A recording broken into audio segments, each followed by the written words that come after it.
Hooray! No child molesters in the U.S. Senate that we currently know about as of this taping. Our victories are small in 2017, people. We deserve at least to pop the smallest bottle of champagne.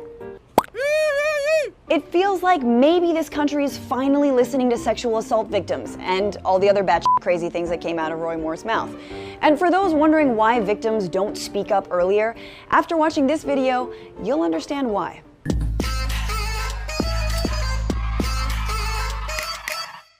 Being an outspoken rape victim is hard. First, you've been a victim of rape, but then you have to approach talking about your assault super carefully. If you don't, people won't believe you for many reasons.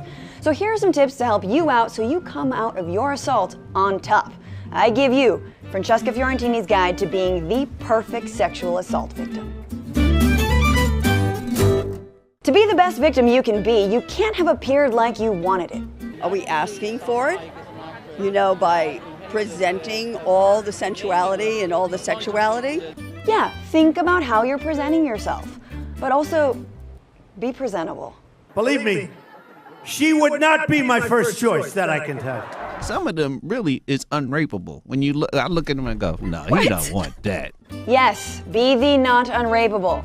I definitely saw 8 Ways to Look Good for Predators on a Cosmo cover. You saw the same one?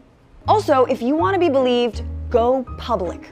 A new claim that I made inappropriate advances during the interview to this writer. Why wasn't it part of the story? Why didn't they make it part of the story? Yeah, make it part of the story, but make it a sad story. If you're brave enough to go public with your accusation, we need to see tears. One of them had the interview on TV.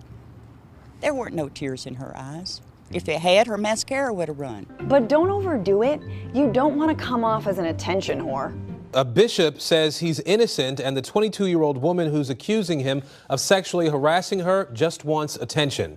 Next, make sure to know your predator so he can't say that you're some rando. I don't even know who she is. No, I've never seen her. I've never met her. I don't know who she is. But don't know them too well. The victim here has admitted that she did have a relationship with Cosby, a casual relationship. They were friends. That seems to me to be fairly strong defense evidence. Also, try not to smile in public for the foreseeable future, especially not the day after the assault. Or I heard about a girl that late in the evening knocked on his door, was taken in, was raped, perhaps not. She's dancing in a beauty contest at 8 in the morning, and she was dancing with a big smile on her face at 8 o'clock in the morning. 8 o'clock in the morning. Yes, you know the old adage, smiles before 8, don't believe rape.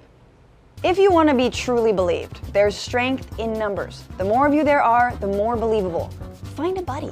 To me, there are only 2 women that maybe have a smoking gun. Everyone else just has a bullet wound. Okay, find more than 2 women to back you up, but not too many more than that, because if it's too many, it just seems suspicious. Every allegation should be taken seriously, every single one of them. But now you got to vet so as many more of them. numbers come out, it becomes statistically almost impossible. Then, if you're going to be a really good rape victim, make sure you're not in it for the money. Everyone knows it isn't real estate or Wall Street. The real money is in rape. How many of them do you think are being paid? All of them. All of them? All of them. By show of hands, how many of you think all the women are being paid? Stop and ask yourself, are you making your victimhood too much about you? This is not about the women. This is about something else. This is about the obliteration of legacy. Bye, Felicia. Bye. Be sure the timing of your accusation is just right.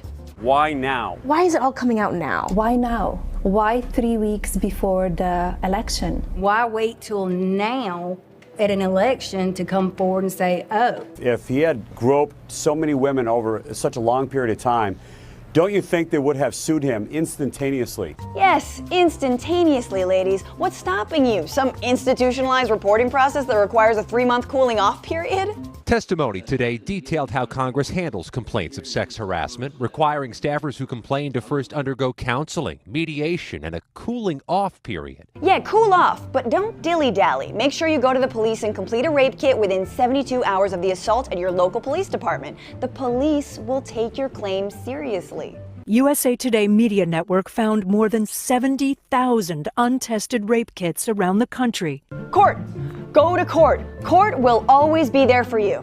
Lily Bernard is unlikely to ever get her day in court. Statute of limitation laws for rape limited the amount of time she had to report her allegations. Okay, so you're in court at the appropriate amount of time after your assault, but not too long that you no longer legally have a claim. You have your perp right there facing a jury. But before you get all excited thinking about him behind bars, think of his future maybe.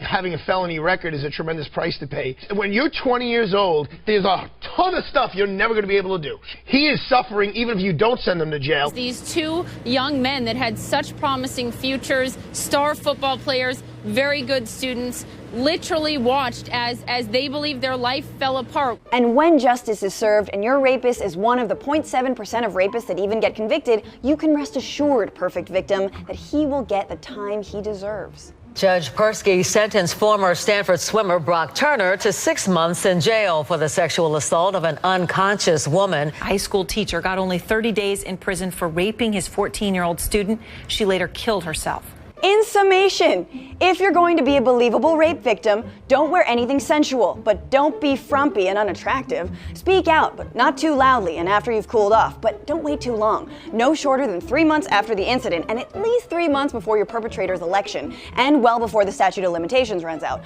Also, Fridays are bad. Cry, but not too much. Go to the police, but don't expect them to do anything about it. Take him to court, but don't expect justice. Make sure you're married, but independently wealthy. Have kids so it looks like you're a family victim. Got straight A's, never inhaled, and just have nothing to gain and everything to lose. Also, be white. And then, and only then, will you truly be a credible victim. And no one can take that away from you. I know we have a system of juries, and I know we have a system where if you're found guilty, you're guilty, but somebody like me, maybe who has a little bit more independent streak, can say, hey, Mike Tyson, in my opinion, should really be given another break. No one except the President of the United States. Burn it all down! Thanks for watching Newsbroke, you guys. Make sure to follow us on Facebook and on YouTube and follow me on Twitter at Franny Fio. Do you guys know that last interview that Trump did in the 90s was with, in fact, Charlie Rose? Oh my God, misogyny is super meta. Anyways, let us know what you think about this video in the comments below, and we will see you another week.